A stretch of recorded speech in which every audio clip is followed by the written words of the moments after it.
Good morning, सुप्रभात, केम छो। उम्मीद है आप सब लोग बेहतर होंगे। आज पूरी दुनिया में एक चिंता का माहौल है। उसके पीछे कारण यह है कि यूके के अंदर, जो इंग्लैंड है उसके अंदर जो है एक कोरोना वायरस का नया स्ट्रेन आया है, जिसको वैज्ञानिकों ने बताया है कि जो नॉर्मल कोरोना वायरस से 60% तक मोर इन्फेक्शन करने की क्षमता रखता है और इट में बिकम मोर सीरियस। बड़ी संख्या में यूके के अंदर लोग जो है वो कोविड-19 से अफेक्टेड हो चुके हैं और यूके में अब तक का सबसे बड़ा लॉकडाउन लगा हुआ है और ये पूरी दुनिया के लिए एक बहुत बड़ा गंभीर मसला बन चुका है। उसके पीछे कारण ये है कि एक तरफ तो वैक्सीन आने को है ना, ऑलमोस्ट कई सारी वैक्सीन ऐसी जो तैयार हो चुकी हैं, लेकिन ये जो वैक्सीन बनी है ये उस स्ट्रेन के आधार पर बनी है जो स्ट्रेन की जानकारी थी। अब ये नया स्ट्रेन आया तो अभी इस नए स्ट्रेन पर इन वैक्सीन की इफिकेसी को चेक करना पड़ेगा। और भारत के लिए, इंडिया के लिए चिंता वाली बात यह है कि कब की 2 पेशेंट ऐसे हैं जो उस यूके वाले स्ट्रेन से इन्फेक्टेड थे, यूके से जो लौटे थे कलकत्ता में, वो इन्फेक्टेड पाए गए। ऐसा जो है न्यूज़पेपर मीडिया में खबर है। तो सच्चाई तो ये है कि अभी भी कोरोना वायरस को लेकर हम लोग लापरवाही नहीं बरत सकते हैं। मैं देखता हूँ कई बार कि लोग जो है वो मास्क लगाने में लोग लापरवाही बरत रहे हैं। और देखो, भारत इतना बड़ा देश है और इतनी बड़ी जनसंख्या यहाँ पर है, दुनिया की सेकंड सबसे लार्जेस्ट पॉपुलेशन यहाँ पर है। हम सबसे अधिक हाई डेंसिटी वाले देशों में से एक है जहाँ पर पॉपुलेशन डेंसिटी जो है वो अधिक है। हमारे पास अमेरिका जैसा बड़ा एरिया, अमेरिका हमसे बहुत बड़ा है, यूएसए बहुत बड़ा है और पॉपुलेशन 1/4 है। ठीक है, मान लीजिए कि हमसे तकरीबन 4 गुना से अधिक बड़ा है, पॉपुलेशन 4 गुना कम है उसकी, मतलब ये बड़ा भारी अंतर है। जबकि हम जो है वो हाई डेंसिटी वाले एरिया में रहते हैं। तो हमको इस बात का सावधानी तो बरतना ही पड़ेगा कि हम देखो, ये दूसरे से ज़्यादा उम्मीद रखने पर नहीं होगा, ये आपको खुद ही करना पड़ेगा। हर व्यक्ति अपना ध्यान रखेगा ना तो समाज का ध्यान अपने आप रखा जाएगा। तो ये तो रही बात कि भाई कोरोना अभी भी जो है वो संकट बना हुआ है और यूके का रिसेंट लॉकडाउन जो है इस बात का की तरफ इशारा करता है कि समझ जाओ, समय रहते जो है वो चेत जाओ। यदि ये नया स्ट्रेन इंडिया में आया तो पता नहीं क्या होगा। और भारत जैसा देश जो है वो एक दूसरे बड़े लॉकडाउन को झेल नहीं पाएगा और पूरा इकोनॉमिक सिस्टम हमारा जो है वो एकदम जो है बॉटम पर ऑलरेडी पहुंच चुका है और वहां से फिर नीचे पहुंच जाएगा वो। ठीक है, इसलिए हम सब है ना, आम पब्लिक चाहे तो इस देश को जो है वो एकदम बॉटम पर पहुंचने से रोक सकती है। सब आम पब्लिक की, हम सब की। देखो बेटा, सरकार कुछ नहीं होती, सरकार हमारी प्रतिनिधि होती है, हम ही हैं जो है वो। तो हमको सबको अपना ध्यान रखना है। चलिए, ये तो हो गई कोरोना वाली बात है ना। मैं जनरली इसलिए बोलता हूँ क्योंकि मुझे मालूम है कि आप भी समाज का हिस्सा, आपके आसपास कई लोग, आप लोगों को थोड़ा एजुकेट करें, बताएं इस बारे में, ताकि लोग जो है वो अवेयर रहें। आज हम एक बात करेंगे, एक राजा की चिंता की बात करेंगे। एक जमाने की बात है, पुराने समय में एक राजा हुआ करते थे। ठीक है, बड़े अच्छे राजा थे, बहुत अपनी प्रजा का ध्यान रखा करते थे। उनके राज्य में धन धान्य की कोई कमी नहीं थी, हर व्यक्ति के पास करने को काम था, हर व्यक्ति के पास अनाज था खाने को, सब कुछ बढ़िया था। मतलब एक हैप्पी टाइप का स्टेट वो था, राज्य था वो। ठीक है, लेकिन अब वक्त तो ऐसा है ना कि कब बुरा वक्त आया कुछ कह नहीं सकते हैं। तो अकाल पड़ गया, एक साल जो है बारिश कम हुई, जमीन सूख गई, अकाल पड़ गया। और उस अकाल में क्या हुआ कि बहुत सारे जितना भी जो किसान थे उनकी, सबकी, जो राज्य के किसान थे उन सबकी फसल पूरी बर्बाद हो गई। अब जब किसान की फसल बर्बाद हुई तो राज्य को लगान नहीं मिला। लगान मतलब टैक्स होता है। ठीक है, पहले के ज़माने में जो किसान है खेतों में अपना फसल उगाया करते थे और उसका 1/3 1/3 राजा का हुआ करता था, 2/3 किसान का, 1/3 राजा का हुआ करता था, जो लगान था उसका, टैक्स था उसका। अभी भी सरकार ऐसी टैक्स लेती है।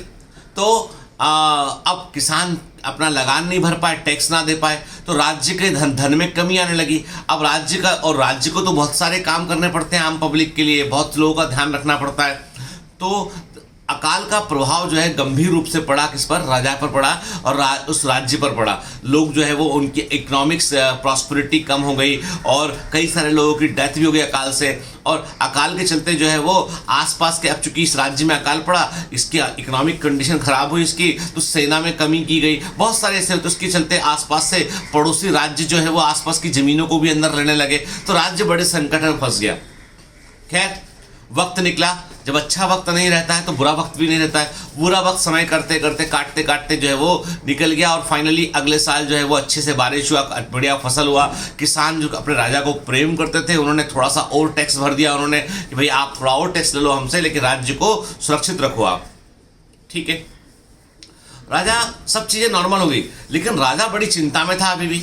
उसको हर समय लगता रहता था कि जो है कहीं दोबारा अकाल ना पड़ जाए, मैं ऐसा क्या करूं कि अकाल दोबारा ना पड़े। वो उस चिंता में घुलने लगा। वो खाना पीना भी कम हो गया उसका, उसकी चीज़ों में रुचि भी कम हो गई उसकी। वो पूरे समय एक ही चिंता करता रहता था कि मान लो दोबारा अकाल पड़ गया तो क्या होगा, मान लो दोबारा अकाल पड़ गया तो क्या होगा।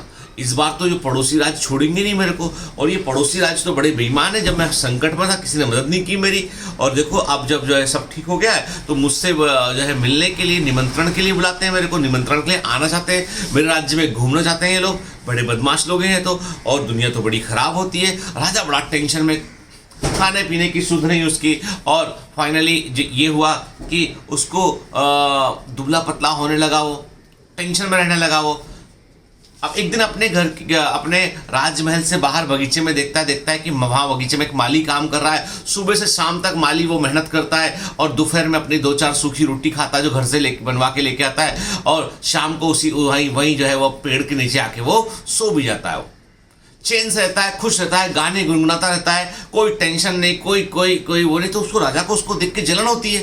सोचो राजा और कहाँ माली, उसको देख के जलन होती है कि यार ये कितना खुश है, ये कितना सुखी है, मैं कितना टेंशन में हूँ। तो उसके राज्य में एक बार क्या होता है, फिर एक सिद्ध साधु महात्मा वहाँ आते हैं। वो राज्य में बड़े प्रसिद्ध रहते हैं। तो साधु महात्मा आते हैं तो राजा उनसे मिलता है और बोलता, अपनी समस्या बतलाता है कि मैं इतने बड़े राज्य का राजा होने के बावजूद बड़ा परेशान हूँ और मेरे को समझ में नहीं आता क्या करूँ। तो साधु बोलता है, भाई देखो तुम्हारी परेशानी तुम्हारा राजपाट है, तुम्हारी जो परेशानी वो तुम्हारा राजपाट है। तुम अपने बेटे को देख के जंगल में निकल जाओ या कुछ और काम कर लो। तो बोला मेरा बेटा तो बहुत छोटा है, 5 साल का बेटा है मेरा, 5 साल का अबोध बालक जो है वो कैसे राज्य को संभालेगा। तो साधु कहता फिर एक काम करो, इस राज्य को तुम मुझे दे दो, इस राज्य को तुम मुझे दे दो, जब तक तुम्हारा बेटा बड़ा नहीं होता है मैं इस राज्य को संभाल लूंगा। राजा कहता है ठीक है, कोई बुरी बात नहीं, क्योंकि मैं तो वैसे ही बहुत परेशान हूँ। जितना राज्य का टेंशन होगा वो साधु बाबा का होगा, अकाल पड़े चाहे हमला हो जो है वो साधु बाबा जानेंगे अपना, अपन का को अपना हिसाब किताब लगाया इसमें। राजा बोलता ठीक है, आपको दिया राज्य। बोलता ठीक है। अब साधु पूछता राजा से, अब तुम काम क्या करोगे लेकिन। बोलता मैं कोई व्यापार करूंगा छोटा मोटा। नहीं, तुम व्यापार नहीं कर सकते हो। क्यों? क्योंकि तुम्हारे पास कुछ भी नहीं है। जो तुम्हारे राज्य में जो तुम्हारे राजकोष के अंदर है वो प्रजा का है, राज्य का है, और अभी राजा मैं हूं। मैं अपने उसमें से तुमको एक सिक्का भी नहीं ले दूंगा, नॉट ए सिंगल कॉइन, एक सिक्का भी तुम नहीं उठा पाओगे। जो तुम पहने हो आभूषण ये भी तुम्हें उतारने पड़ेगा, क्योंकि राज्य के राजा के आभूषण है ये, और राजा मैं हूं अभी। साधु बोलता है तुम्हें कुछ नहीं मिलेगा, तुम सिर्फ एक जोड़ कपड़े में रहोगे यहाँ पे। राजा बोलता वो तो ठीक है, उसको त्यागने तो मैं तैयार हूं, इतना बड़ा राज्य त्याग दिया, लेकिन मैं व्यापार नहीं कर सकता क्या। हाँ, तुम व्यापार करने के लिए तुमको धन चाहिए शुरू में, वो तुम्हारे पास है नहीं, तो क्या करूं मैं। तो राजा बोलता है कि क्या मैं नौकरी कर सकता हूं। हाँ, तुम नौकरी कर सकते हो, मेरे पास एक नौकरी है। साधु बोलता है मेरे पास एक नौकरी है, वो नौकरी तुम कर लेना। राजा बोलता है ठीक है, उसके बदले तुम्हें मैं राजमहल में रहने भी दूंगा, तुम्हें खाने पीने वस्त्र जो भी तुम्हें चीज सब मिलेगा। तो वो नौकरी है कि चूंकि मैं तो साधु आदमी हूँ, कुटिया में रहता हूँ, मैं यहीं बाहर कुटिया बना के जो है राज्य के थोड़े से बाहर जहाँ तुम्हारा वन है वहाँ कुटिया बनाकर रहूँगा, वहाँ से मैं सब कुछ मॉनिटर करूँगा, लेकिन तुमको मेरे लिए काम करना है, और तुमको मैं नियुक्त करता हूँ कि तुम राजपाट संभालोगे जब तक तुम्हारा बेटा बड़ा ना हो जाए, और तुम कभी दिक्कत आएगा मुझसे सलाह लेना। मैं हूँ राजा, मैं हूँ, तुम मेरे लिए नौकरी करोगे राजा बन के, पब्लिक को यही लगेगा तुम राजा हो, पर तुम राजा तो मैं हूँ। तो राजा को बात जम जाती है, बोलता ठीक है, इसके बदले मुझे वेतन मिलेगा, खाने पीने मिलेगा, महल में रहने मिलेगा, चलो कोई बुरा सौदा नहीं है, और यही काम मेरे को आता है।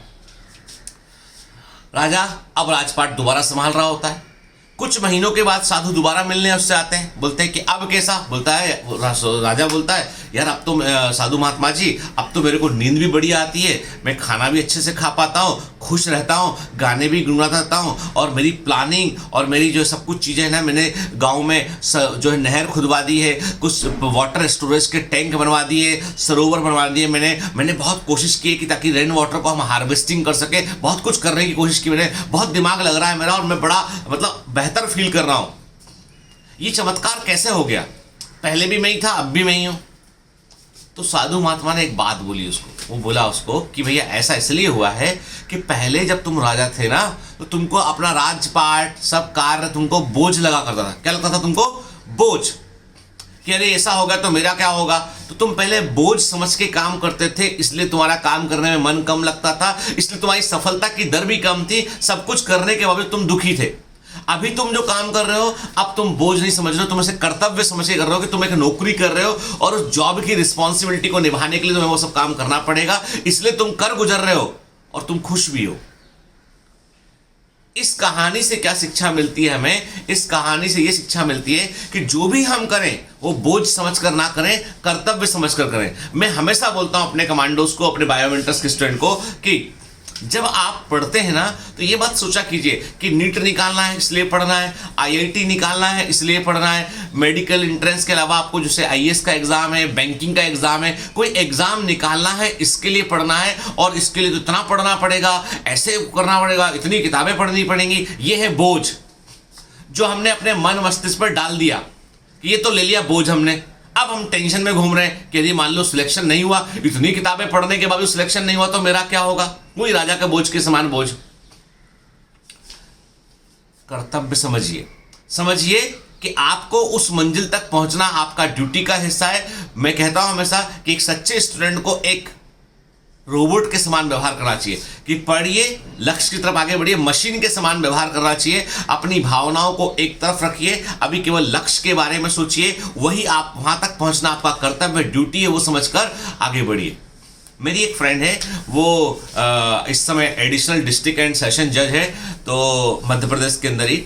जब वो पढ़ा करती थी उस समय जो है वो उसने भी मेडिकल एंट्रेंस का तैयारी किया, एक अटेम्प्ट में उसका सिलेक्शन नहीं हुआ, फिर फाइनली उसके चूंकि फादर भी जज थे, मेरे फादर भी जज थे, तो ऐसे हमारी जान पहचान थी, तो वो उसने मेडिकल एंट्रेंस की तैयारी बंद कर दी। उसने कहा कि मैं तो सिंपल सा अपना बीए करूंगी और एलएलबी करूंगी, पापा ने बोला जज बनने में वैसा पढ़ूंगी। ठीक है, हमें लगता था कि चलो इसने जो है वो शायद इसके बस की पीएमटी नहीं है इसलिए छोड़ दिया इसने मेडिकल एंट्रेंस। लेकिन उसने कहा, उसके परसेंटेज 12th में अच्छे थे, उसने कहा कि मेरा मतलब मैंने सोच लिया कि मुझे कहाँ जाना है। ठीक है, जज बनना भी कोई मजाक थोड़ी ना है, बहुत कठिन एग्जाम होता है। उसने बीए किया, एलएलबी किया और एग्जाम दिया, पहली बार में वो जज में सेलेक्ट होगी। वो जब मैं एक बार जब तैयारी कर रही थी, वो उसके घर पहुंचा तो मैंने देखा कि वो एक छोटा सा शिरडी के साईं बाबा जो है उनका एक तस्वीर रख के वो पढ़ रही थी यहाँ पे। तो मैंने बोला तो भगवान का तस्वीर रख के पढ़ती है? तो बोले कि एक्चुअली मैं बोल रही थी कि मैं जब भगवान का तस्वीर रख के पढ़ती हूँ तो मुझे ऐसा लगता है कि God is giving me some advice, कि भगवान ये बोल रहा है मुझसे कि तुझे जो है लोगों के साथ जो अन्याय होता है उस अन्याय को, उन लोगों के अन्याय का तुम्हें जो दोषियों को दंड देना है, तुम्हें दूध का दूध पानी का पानी करना है, तुम्हें लोगों के को न्याय दिलाने का अरेंजमेंट करना है, और इसके लिए तुम पे एक मैंने बड़ा कर्तव्य डाल दिया तुम्हारे ऊपर, और अब तुम्हारा फर्ज है कि वहां पर तुम पहुंचो। मैं सोचा मन में कि ये तो बिल्कुल फिलॉसफी हो गया, इसके दिमाग के अंदर फिलॉसफी घूम गया, पूरा है ना दर्शन शास्त्र घूम गया इसके दिमाग के अंदर। लेकिन मैंने देखा कि उस जिस शिद्दत से वो बैठ के पढ़ा करती थी, जिस शिद्दत से उसका था, तो वो जब उसके कोर्ट कभी मिलने गया, मैं देखा उसने कि उसकी कोर्ट की दीवार में भी उसने अपने उसका पर्सनल चैम्बर में भी एक छोटा सा साईं बाबा का उसने जो है वो अपना तस्वीर वहां पर रख रखा था। उसने कहा कि मैं कुछ नहीं हूं, मैं केवल जरिया मात्र हूं, जो कुछ है ये सब है। ये उसका बिलीफ था, और ये बिलीफ इसलिए था कि यदि वो सोचती ना कि जज के एग्जाम के लिए इतना पढ़ना पड़ेगा, इतना से, तो शायद से वो अंदर से टूट जाती। उसे लगता है मैं तो मेडिकल नहीं निकाल पाई, मैं जज का एग्जाम कैसे निकाल पाऊंगी। लेकिन उसने क्या किया, उसने अपने काम को कर से, साधु महात्मा ने राजा को प्रेरणा दी कि जो कर रहे हैं वो साधु के लिए कर रहे हो। उसने बोला मैं भगवान के लिए कर रही हूँ, बाबा के लिए कर रही हूँ, मैं तो कुछ हुई नहीं हूँ, मेरे को तो ये रास्ता बतला रहे हो, मेरे को तो कर्तव्य पे चलना, आज मुझे किताब पढ़ना, चैप्टर कंप्लीट करना, मतलब करना है। तो देर आर हमेशा लाइफ में हमेशा तरीके होते हैं, आपको बस जरूरी है चलते रहना। ये जरूरी नहीं है कि आप उस बोझ को ले लें, आप बोले अरे ऐसा होगा तो क्या होगा, वैसा होगा तो क्या होगा। अरे देखो ऐसा है कि तुम्हारे सोचने से कुछ नहीं बदलेगा, जो होना है वो होगा, लेकिन जो हमारे हाथ में है वो एक कर्तव्य, कि हम कर्तव्य की डोर पकड़कर आगे चलते रहें। और पता है आपको, जो कर्तव्य की, जो कर्म की जो डोर होती है ना, वो सबसे शिखर पर बंधी होती है, वो मंजिल के टॉप पर बंधी होती है। उस रस्सी को पकड़ के चलते जाएंगे ना, तो टॉप पर पहुंचेंगे। Have a great day, all the best.